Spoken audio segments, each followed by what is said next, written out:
Welcome to the Multifamily Growth Cast. My name is Tyler Devereaux. Tyler Vest Devereaux. That's my middle name is Vest. I'm Jackson Simmons Campbell. Good to have you here, my man. Thanks, dude. We were just talking about how my Grandpa Larry, if you're listening to this, we freaking love you. We do, so much. And his fantasy football name is? Go ahead. Vesticles. Vesticles. His last name's Vest, Larry Vest. Yeah, Vesticles. And he won fantasy football last year, which is exciting. He beat me last week. Oh, good. I love it. Crushed me. Okay, let's dive into the topic. We are not going to talk about my grandpa's vesticles tonight. No, we would never. Okay, so we're going to talk about actually a conversation that Ty and I had just a couple of days ago about separators. Okay. Right? Yeah. I know we've talked about this in the past as well. Dallas has drips on it as well. But let's dive into separators. And we kind of talked about the upcoming seasons, right? We got Halloween this weekend. Yep. Right around the corner from that's Thanksgiving. Right around the corner from that's Christmas, and then New Year's. A bunch of holidays coming up. Totally. And that's what we started talking about, and that's what we're going to dive in deeper today. So Ty, the first question we're going to go off of today is, what do you do during the holidays? Do you slow down? Do you slow down work because everybody else is, or do you speed up? Dude, friggin' speed up. I like speed up. Yeah. Like right now, so Dallas talks about the, what's it called? The aggregation of marginal gains or whatever, right? Yeah. Aggregation of marginal gains. And that's great, right? But what if we could benefit from the aggregation of frickin' huge gains, a lot of gains? And I believe that right now is when you do that. You know, right now is the time where you can separate yourselves from other people, from the competition. But most important, man, is to separate yourself from where you are currently, whether that's physically, financially, spiritually, all the above. Right? Why do you think that the holidays gives a good time for that? Why do you think that's a good time now to do that? Because most people don't take a holiday; they take a month. Like for example, okay, Thanksgiving, that's a holiday. Christmas, it's a holiday. Most people, once again, take a month. So while they're doing that, we have the opportunity to freaking separate ourselves. Yeah. Separate ourselves. I've been there where it's Thanksgiving, that Thanksgiving break, and usually things kind of slow way down until after the new year. Yeah. And everybody does. Everybody takes kickback. I remember in high school, dude, like no one would ever do anything through those months, right? Because everybody's so distracted by everything. Totally. So what is it that you do during that time? How do you catch them? So think of it this way, okay? First off, why is it so important? I want you to think of this like a race, right? I think we talked about this too, Yeah. like a race, right? Me and you are racing. Let's say that you get this year, 2, 3 head start on me, and we're racing down the freaking street. It's actually, maybe this is a bad example because I would probably catch your ass. I would catch you because I'm fast. That has nothing to do with your speed. Okay. I'm just quick. I can't actually use any examples of anyone in this room because I've seen y'all run and that. But most people, if I ran against somebody that was your physique, my same speed, and they were way ahead of me, you know, it'd be hard to catch them. You know, if we're both going full speed, the gains that we're going to be able to make are very marginal, if any. We can make gains, but if any. So how do we catch them? To answer your question, it's these separators. You know, separation seasons like right now. That's when people begin to lose focus and slow down. Like you said, they take time off. They justify their eating habits. I mean, dude, we have a whole freaking cabinet full of Halloween candy right now. We do. We justify our eating habits. People get off their routines, all that kind of stuff. But I'm going to tell you, when they flinch, we don't freaking flinch. This is, for everyone listening to this, that's just trying to get these separators, we don't flinch. This is where we make massive freaking strides. And I want to put a reminder here. I'm not just talking about catching or surpassing other people. This isn't about just catching and surpassing others. It's about, in my opinion, most importantly, is about improving ourselves. It's about growth. Yeah. What's the name of this podcast?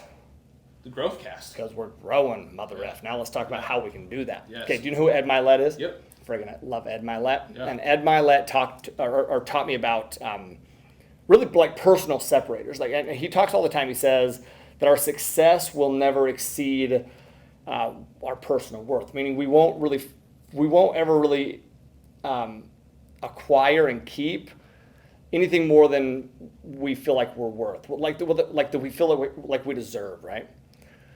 So the question, so in order for us to feel like we deserve more, we have to do things that other people aren't willing to do, or even the former you wasn't willing to do. And when we do that, we begin to believe that the new you, right, deserves more. Yeah. Which is key. Yeah, no, and as you're talking, it reminds, like, we have a bunch of people that listen to this podcast that are new entrepreneurs, new real estate investors. And they might... Can I pause you real quick? Yeah. Though? We do have a bunch of people who listen to this podcast, but wouldn't you agree that there needs to be a whole lot more who listen to this? I do agree. So listen, if you're listening to this right now, for the love of everything holy, share this, post it in a story, text message it to your friend, because we're about to drop some freaking wisdom right into your ear canal, and they deserve that too. Yep. You know, it's the holidays, there's your gift to them. Share the growth cast. Okay, continue, sorry. No, so a lot of new entrepreneurs, a lot of new real estate investors that are listening to this, and a lot of the time, I only say this because I felt this way when I became a new real estate investor, is I felt a little bit of imposter syndrome. Oh, dude, totally. This is a huge way to get rid of that, or to at least mitigate that that feeling of, I don't know what I'm doing.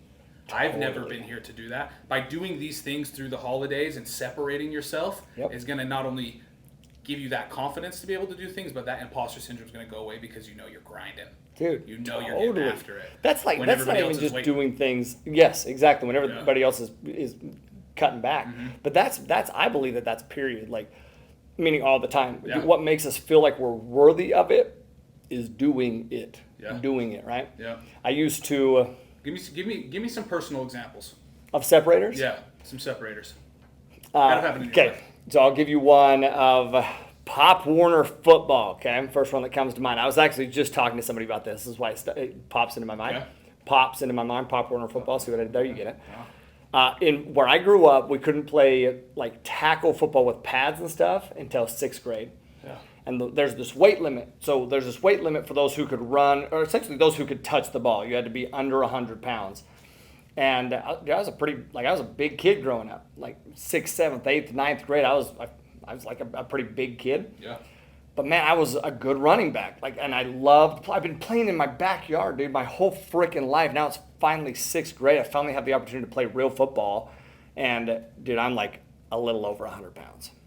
And I'm like I cannot in my mind fathom not running the ball. I've waited this whole time to play tackle football. I've got to run the ball. So dude, I started to cut weight, man. I would go running, dude. I'd like throwing all these all my like snow clothes, sweats, whatever, and I'd go run. I remember this is right around the same time my parents split up, so I'd go stay at my dad's house and I would just freaking work out. Oh, dude, just run, man, just run, sweat, and he always. We love to eat Oreos. I love Oreos. Shiz, I love to eat Oreos. I haven't had Oreos for too long. Good. But I'm not going to right now. You want to know why? Separator season.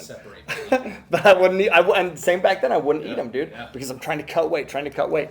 So I would even go to their where you'd get your pads and stuff is where you would weigh in. So I'd even go there and track my weight on their scale and then compare it to my scale to make sure. Because, dude, I could not risk not being able to run. I fasted before weigh-ins. I showed up to weigh-ins, no shirt, no socks, no shoes, the lightest gym shorts possible. I would have went in underwear, but it's 6th grade, and you're not doing that. No, I'm not. Yeah. Now I'd show up in underwear. The lightest shorts I have, I'd wear those. And I weighed in, bro, 99 pounds. Now, okay, let me tell you the difference that it made, though. I was a pretty good running back, but there was a guy named Sione Inoke. And Sione, if you're listening to this, he's actually reached out to me multiple times about real estate. It would not surprise me at all if he's listening to this. Sione, you know you're the best running back. He was freaking good, dude. He was strong. He was fast. He was very good. Yeah. He was better than me, no question. But he didn't cut weight. So he was forced to play with O-line and defense. That's all he could do. He couldn't touch the ball. So how that separated me, the difference that it made for me, dude, that confidence that year, 6th grade, dude, I freaking crushed it that year. Yeah. I mean, we're talking crushed it. So that confidence continued. I knew also, bro, I knew that I could do hard things. For example, 7th grade, I can't remember what the weigh-in was, what the weight limit there was, but I remember I had to do the exact same thing. Cut. But dude, here's the thing, it wasn't even as challenging then because I knew that I could cut weight. Yeah. And I cut weight again, and Sione, you were probably eating those damn Oreos, bro, because you didn't cut weight again. And so you think about the difference there. I gained 2 years of experience and 2 years of confidence because I was willing to separate myself and do hard things, right? Yeah. Which really that separated myself dramatically. And it's not a knock on Sione. That's just something that I did, and I'm very grateful for. Yeah. Does that make sense? Yeah. No. Totally. Did those 2 years end up benefiting you in the long run as you played football through junior high and in high school as well? Totally. Sione, and I can say this to Sione because Sione's my buddy, and this may seem mean to say to some of you listening if you don't know our relationship, but Sione moved to a different school. Because of this. Yep. Wow.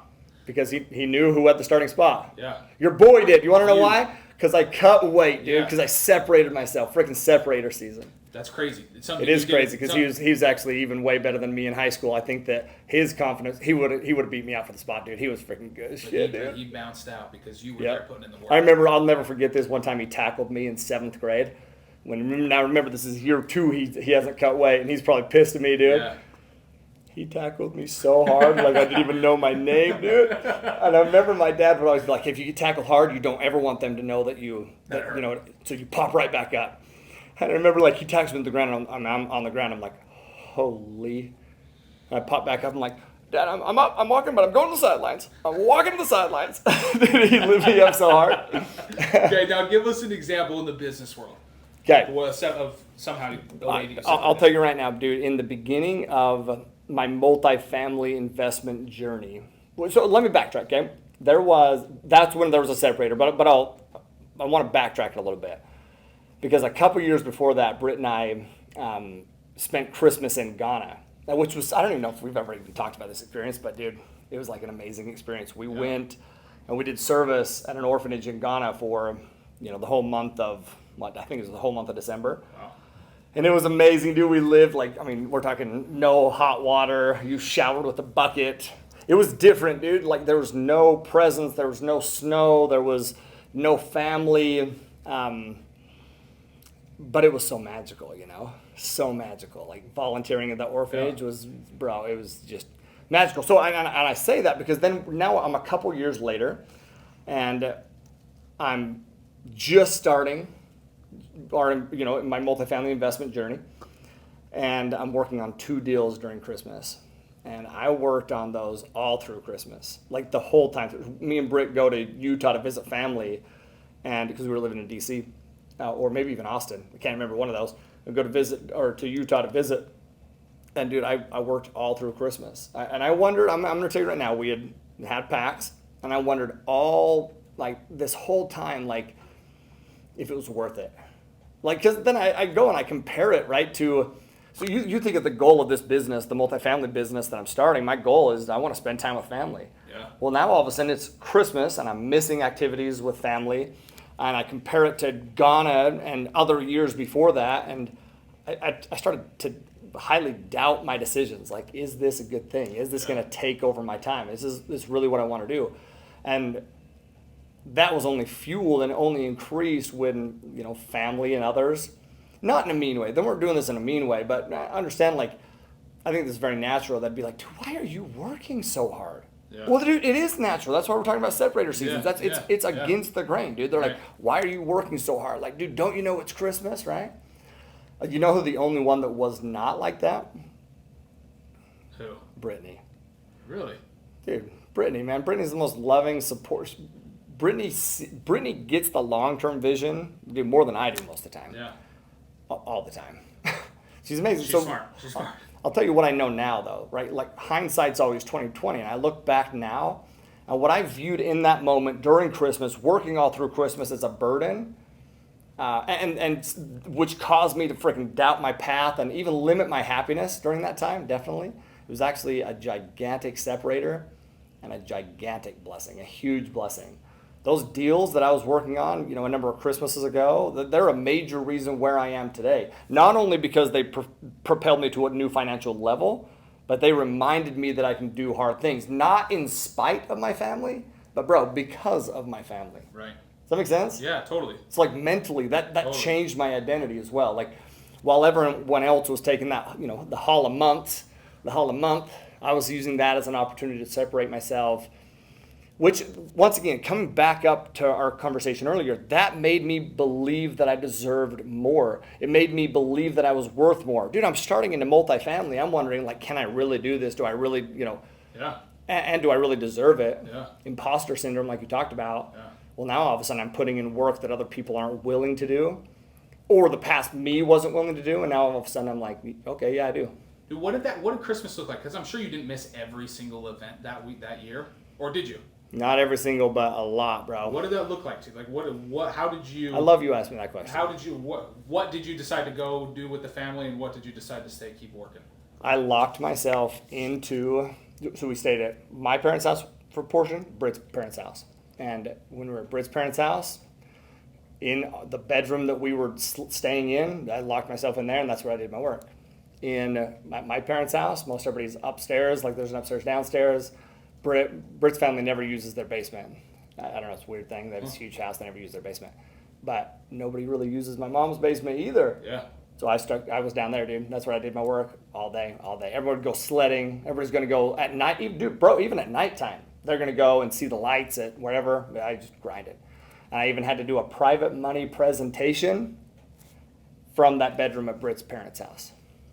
Wow. Yeah. Crazy. So listen. No, that's...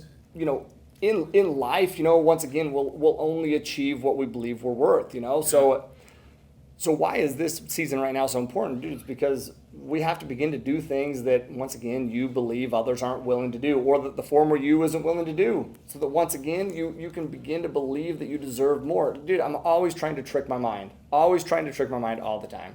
Anyway. So right now is probably the biggest one. But there's other examples and times that we can separate ourselves. Yeah. Right? Holidays is probably the biggest thing, the biggest time frame that you have to be able to separate yourself. Sure. But what are some other useful ways on where are some other areas in our life that we can separate ourselves? Hold on, I'm going to take a drink of water. You've been spitting wisdom. I'm spitting so much wisdom, I'm getting freaking dehydrated over here, bro. Hold on. You're getting cotton mouth, dude. You got a little dry mouth action going on. Well, the cotton mouth's from some other stuff. What other stuff? Separating myself. Okay, here's some other separators. And write these down, man, because I think it's important to I freaking know it's important to just identify these things, dude. Yeah. Like, okay, summertime. Summertime's another one, right? People start missing workouts. People start going on a bunch of vacations.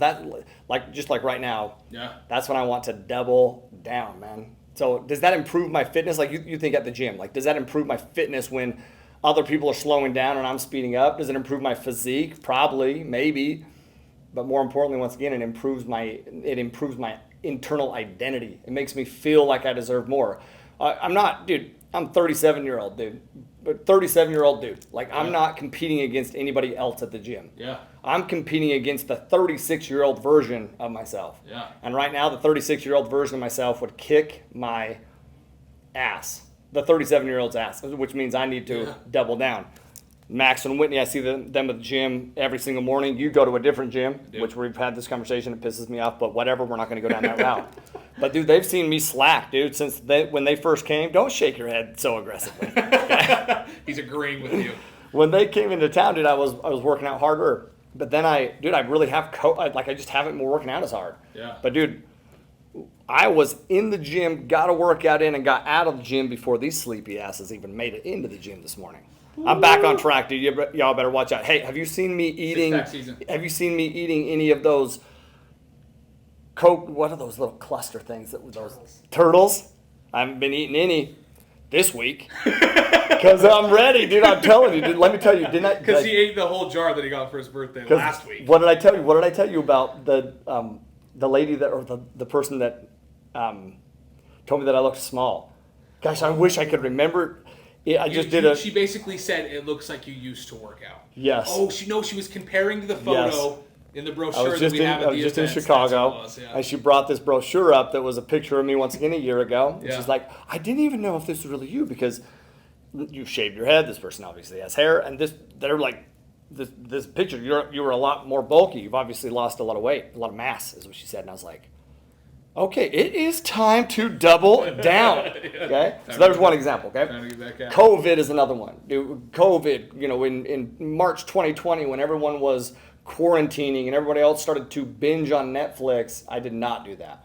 I got office space. I'd never had office space in my life, but I got office space and I freaking doubled down, man. I started working harder than I had ever worked before because I knew I've been trained to identify separators, and I knew that that was going to be a separator, and that has been a huge separator. You look at even businesses. Businesses during that time they weren't focusing on solutions. What were they focusing on? It's like the problem is what they were focusing on. Just fear and uncertainty, so what do? They slow down. Yep. Businesses slow down. They let go of employees. We did not slow down or let go of employees. We pushed the gas pedal down, and we picked up those amazing people. Yeah, who'd you pick up during COVID? You were one of them. I was one of them. You were one of them, man. I was. And we picked up a freaking, we actually were just talking about this too. We were. A lot of these amazing people that, once again, if you're listening to this, I'm so grateful you got laid off. Honestly, and I know that sounds crazy, but like, man, I'm so grateful for that. You look at the core individuals that we have in this company that really are the cornerstones and the foundation of this company, and it's those people that we picked up during the layoff. So hold on, you just said that you were picked up, and then you're like, those. Other than, are you saying that you're the? I'm talking about the other people. Hey, raise your hand if you think Jackson's the cornerstone. Everyone's raising their hand in here, man. Everybody who's listening to this raising their hand. You're definitely the cornerstone, bro. There's 3 people in this room. But everyone listening to this is raising their hand, dude. But it's so true, man. That provided amazing opportunities, man. It did. This mandate of if you have more than 100 employees, you have to 100 employees, you would have to have everyone vaccinated. Right. Well, we do not have 100 employees, but I'm going to tell you right now that if we did, I would not follow. Why? Because those people that do follow that, what's going to happen? What is happening? People are leaving those companies, and we would pick them up, man. Yeah. Listen, whenever the majority, I've learned this too. If the minority of people make the majority of the money, then why in the world do we follow the majority? Do not take investment advice from the majority, dude. My advice to you is this. Whatever the majority is doing, go the other direction.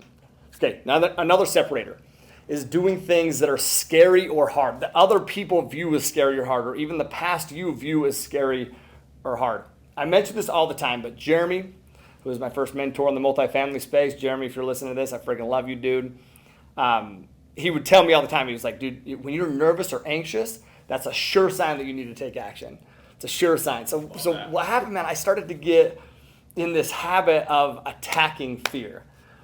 And to everyone who is listening to this right now, if you do that, if you truly live in that mode where like anytime you feel nervous or anxious, you take action and you attack fear, you will grow at a freaking rapid pace. And I'll give you this example. You know Ching's Pond? Yep. Okay, you've been on Road to Honda. Yep. Okay, Ching's Pond, and you've seen me jump off Ching's Pond. Yep. You've jumped off Ching's Pond. I have a couple times. Okay. Yep. I don't know if I even told you this. Wait, you might have been there. You were there the first time I jumped off Ching's Pond. Was I? Yes, when Bryce. When Bryce. Yes. Yeah. Okay, so my brother-in-law, Bryce, comes into town, and Ching's Pond. It's on the road to Hana.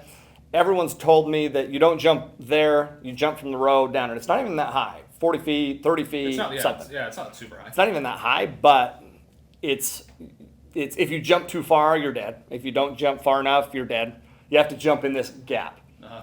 And so and you're jumping from the road, so you can't really see the gap. So everyone's like, don't do that. Only the locals do that. Well, now all of a sudden we're at Ching's Pond, and we're down in the pond area, and Bryce sees people jumping, and he's like, "Oh, are they jumping up there?" I was like, "Yeah, but we don't do that. It's only the locals, the local small kids, the teenagers. We don't do that though." And he starts running up there. He's like, "Bullshit!" Starts running up. What happens to my heart? Starts to pump. Get nervous. I'm getting anxious. Yeah. Which then I'm like, son of a bitch. That means I have to do it. Yeah. So I'm like, I start going up. Brittany's like, Tyler, don't the kids. What about the kids? In fact, Joe Hupp, if you're listening to this, Joe Hupp's wife, what's her name again? Gosh, I just totally blanked. Shoot. Joe Hupp's wife, I'm so sorry that I just forgot your name right now. I feel horrible. Yeah. But she's like, Joe, you're not doing that. So Joe didn't jump. Your dad did jump. He looked terrified, though. I'm going to tell you that right now. Crushed it. And we jump. But listen, and then we jump, and what happens? We realize that it's not as hard or as scary or as dangerous as we thought it was. Dude, I could go out there. We could jump right now. We wouldn't even think twice about it. We could do a freaking gainer off that right now. Yeah. Well, you could. I could do a gainer. Yeah, I could. watch you. But listen, gainers, even that's a good example. Like go on this trip with my brother. Yeah. In fact, when Max came into town, Max and Witt came into town, I hadn't done a backflip in years.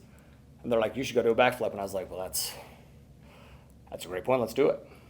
Because I was nervous. I hadn't done one for years. I'd do a backflip. Now all of a sudden I go visit my family, and Mike's like, hey, if I can let's go do a gainer. I'm like, you cannot do a gainer, bro. Physically, you cannot do a gainer. And he's like, well, if I do this and you can't do it, then I get a post on social media that I am more athletic than you, which, was not going to happen. So he does this gainer beautifully, and then I go and I learn how to do a gainer. It took me 50 tries probably, bro, because I couldn't get myself to jump and throw myself back. It was like mentally. But then guess what happens? I do it, and I realize I separate myself from the past version of myself, and I realize that I can do hard things. Cold plunge, I go to the gym, I go back home, and I used to do this through a cold shower, but now I do it through a cold plunge, which you still need to come over and use this cold plunge. I do. But now what I'll do, not only will I get in the cold plunge, but when I get in the cold plunge, what do I do with my face? Do you know? Yeah, you try to keep it. Try? There's a TikTok. Check it out. I definitely try. Try to not make any facial expressions, right? Yeah. I want to do something that's hard or that other people view as hard, right? Eating healthy. Dude, it's freaking Halloween. So, of course, everyone else is like, of course I'm going to eat candy until I'm freaking sick.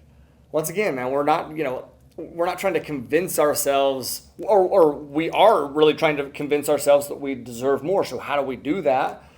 Well, maybe don't eat any. Or maybe instead of just depriving yourself, maybe you only eat a small portion. Whatever it is, okay? Here's the key. Whatever that is, make the decision right now what you're going to do, and then stick to it. Maybe that's that you only eat, I don't know, during Thanksgiving, you're only going to eat 4 bites of pie. Or you're only going to eat a half of a slice of pie. Whatever it is. Make the decision right now and stick to it. And what will you do? You'll separate yourselves from other people and separate yourself from the past version of yourself. Family. All right, how can I separate myself there? I'm just rambling right here, bro. You interrupted me. No, dude, these are awesome. This is all really awesome. One thing that I wanted to, I'll add at the end. I have something that I want to say, but keep going through. Say it right now, bro. No, dude, one of the things that I'm noticing as you're going through these is a lot of the times the separators aren't necessarily results. Yeah, no. It's not necessarily, you're not necessarily going to get ahead of the next person, but what that's going to do for you mentally is larger than any result separator that could possibly come from that, if that makes sense. Dude, it's the behaviors. Yeah. And it's because we can't control the outcome. Right.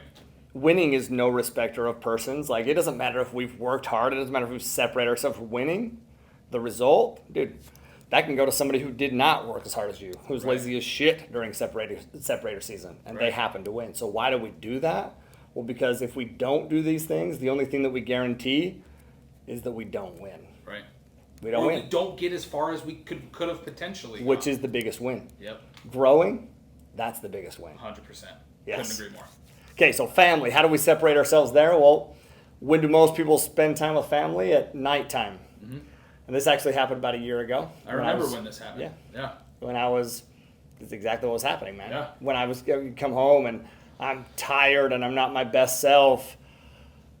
And dude, my family is my number one most important motivator, dude. They're my number one, but that doesn't always mean that I treat them like that, because they're the most forgiving, man. They're the most understanding. Yeah. So how do we separate ourselves there? Well, instead of hanging out at the end of the day, well, we'll do that too. Let's spend some time in the beginning of the day. Let's wrestle. Let's play some catch. Let's whatever before or while I have the energy and I'm my best self and I have more patience. That's going to separate me as a dad and a husband for sure. I love that one. So yeah, first thing, students going through our course. I'll tell you where my mind went right there was being a better husband and doing things in the morning instead of at night, but we actually just do both. Anyway, that's good. That'll separate you too. Do one more rep. You get it? One more rep. Students who are going through our course, okay? We're going to go along the same train. These new investors who are going through our courses, right? Yeah. Our mentorship courses. They're these new investors trying to acquire properties. You do one more rep. You know, if your assignment at the end of that day is to call 3 brokers, call 4 brokers. You do that one more rep, man, that one more rep. Do you usually take Saturday or Sunday off? Okay, if so, then take some time on Saturday or Sunday to separate yourself from the pack. I know you do that. Tell them what you do. I know you do this. No, yeah, to separate myself and it really just helps me. It's not even that I'm trying to get ahead of anybody or that I'm trying to be better than anybody else. But yeah, no, I start work Sunday afternoon, Sunday evening, every weekend. And I'm always doing something Saturday morning. I work on the business. I work on what I do in the company and what I do in these companies that I'm in every single day. To keep yourself fresh. Because one of the things that I noticed is over the weekends, a lot of the time I used to take Saturday and Sunday and not do anything work related. Yep. I'd often fall out of my morning routines on the weekends and evening routines on the weekend as well. And then that would make Monday so hard. It would make everybody dreads Monday, right? Everybody dreads getting back at it on Monday. But when you're already doing those things, it's like the idea of a Monday just totally vanishes. And you don't have that overwhelming feeling. Totally, man. I agree with that. Dude, even journaling, you think of doing a daily journal. Yeah. That's honestly, I'll be honest with you, that just thinking of this right now, that's probably was one of the biggest separators that I ever had. And I'm dead serious, was daily journaling, because I knew nobody did that. Yeah. And I also saw how intentional that made me, how focused that made me, how just like all of a sudden the work wasn't work. It was still work, but like I enjoyed it, man, because I was starting to see this progress, which was huge. I just thought it's awesome. The thing that I love about journaling is that it makes you intentional in everything you're doing, even on your off days. Yes. Even on your off days. So, okay, so you know what? Think about the journal as well. Let's go down this route. Yeah. In the journal that Dallas has so magically created, it talks about these things that you're going to be, your 3 targets. Gratitude is a separator. Mm-hmm. I believe gratitude is a separator for sure. It's absolutely a life hack. Because let me tell you why. Most people focus on what they don't have, and you can't create anything from lack. Gratitude is abundance. Gratitude, if you want more, you have to be grateful for what you have. That's a separator, dude. Yeah. But Dallas's journal, you think about it. You track things you're grateful for, your 3 targets, and at the end of the day, what do? You track, or throughout the day. I don't do this at the end of the day. I do this the entire day, which is track things that went well. So here's your last, or I don't know if it's the last or not. Well, Jackson might cut me off. I don't even know how long we've been going. This is a really good one. Not cutting you off. But give yourself credit. So many people take these steps. They do these things, but they don't give themselves. What do you mean? Credit. Meaning. How does one give themselves credit? So let's look at this podcast. You people have just listened, have taken action and listened to, I don't know how long we've been going. 32 minutes. 32 minutes. We've been going for 32 minutes. A number of people have taken action to listen to 32 minutes of a podcast. You took action. But to make sure that you continue to take action, that's going to come down to changing your identity and acknowledging and celebrating wins along the way. Those little wins along the way, acknowledging those, will assist in the identity change. And that change will assure that you continue taking the necessary actions. So every day in my journal, what am I writing? Great job, man. You accomplished goal number 1. I accomplished goal number 2. I woke up without pushing snooze. I got to the gym before Max and Whitney. I only said the F word like 3 times. Mom, I'm sorry, but sometimes I let it slip. I didn't eat any of those freaking turtle things that we buy cases of at Costco, because you want to know why? Separator season, mother F's. It is. So recognizing and celebrating, dude, even our smallest wins. I just believe that it's a success principle that so many people overlook. But the most successful people recognize just how essential that really is. Yeah. Taking action is step number 1. Successful people take action, period. Yep. But successful people also recognize the actions that they've taken. When I started to invest, we talked about this, but I wondered if I was really an investor. Am I really an investor? And what I mean by that is I didn't feel like I belonged. And I think that's normal, man. Anytime you're starting something new that you haven't done before, there's this element of fear is normal, but there is also this little element of doubt, and that's not okay. Fear is about what you're about to do. Doubt is about yourself.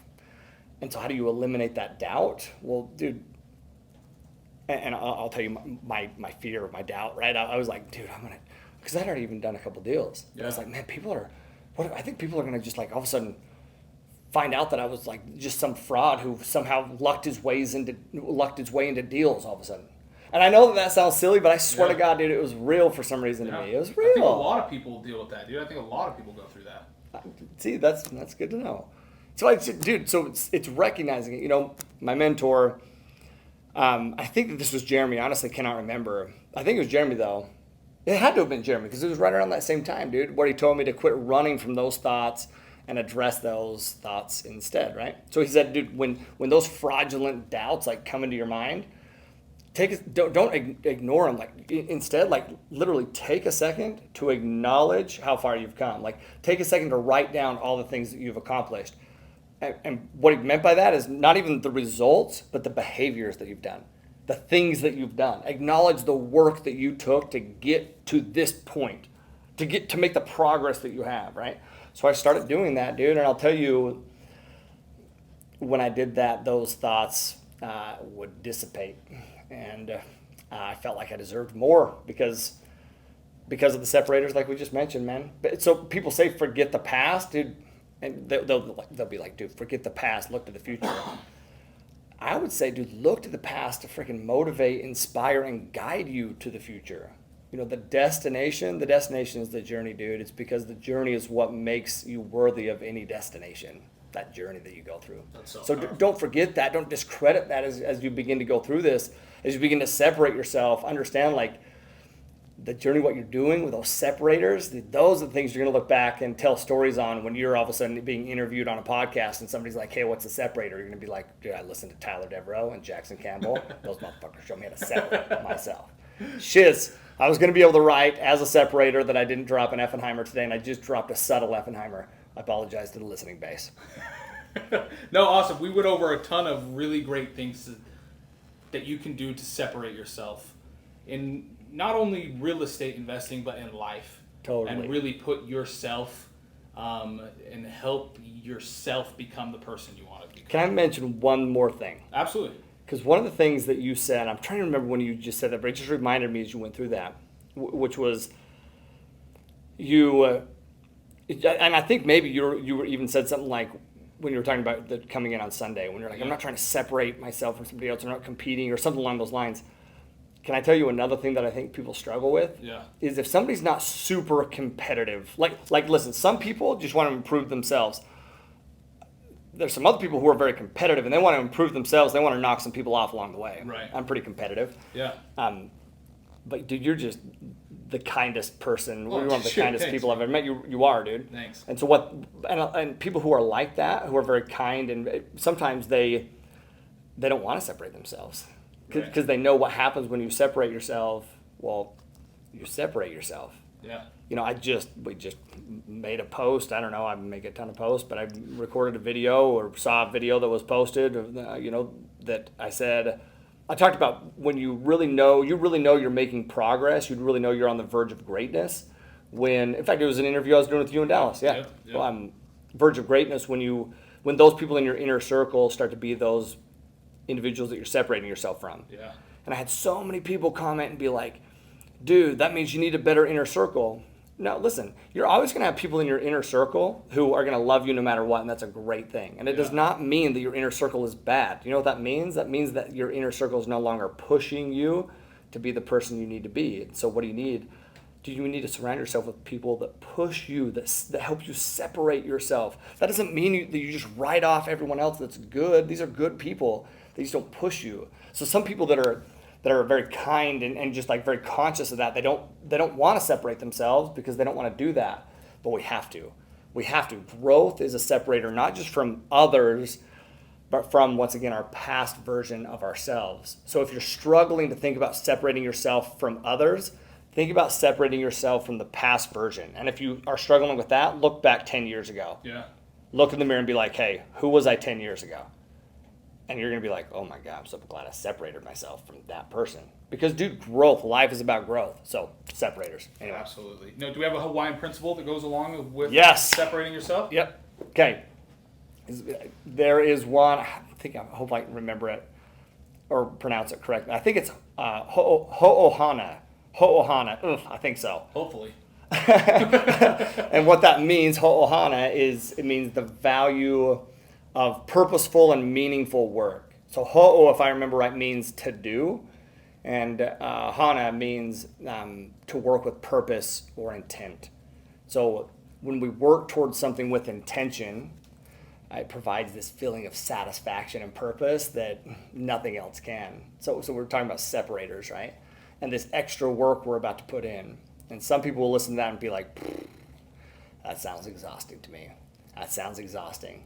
But when we're working with purpose, when we're putting those extra things in, when we're doing those extra separators with purpose, towards a goal, towards something that brings deep-rooted meaning in your life, it's not hard, dude. It's meaningful. You know, when you become working out as an example, I never looked at that as a chore. I love that. I've always loved fitness. I've always loved working. I always have, dude. Always have. Yeah. So when you become a friend to the behaviors, the work, whatever that is, you actually have fun and find purpose doing it. We've talked about that a ton of times too. Oh, yeah. That's ho'ohana, you know? That doesn't mean that the work becomes easier.